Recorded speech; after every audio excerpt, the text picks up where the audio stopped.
At the France Pavilion, Marchante offers its patent Maxim technology for simultaneous biaxial stretching of films. The technology is designed to meet technical film requirements for energy industry, such as battery separators for lithium batteries.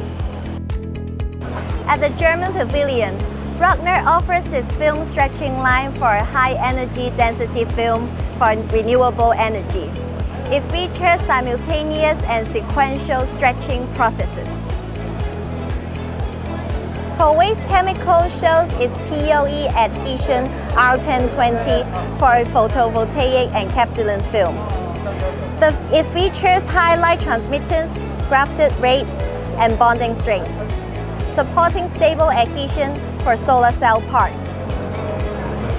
Domo Chemical shows its Techno PA compound for solar panels. Techno Protect offers rigorous safety standards, including most demanding level of fire and electrical resistance. Techno Star is ideal for critical processing operations, while Techno One features excellent electrical properties and HFFR performance. Plastic innovations empower the burgeoning development of new energy sector.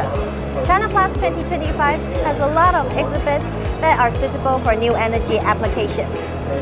At CHINAPLAS, we can see many chemical and machinery exhibitors have developed innovative and high-performance solutions for the new energy sector. We hope to see more innovation that contributes to energy sustainability in the future.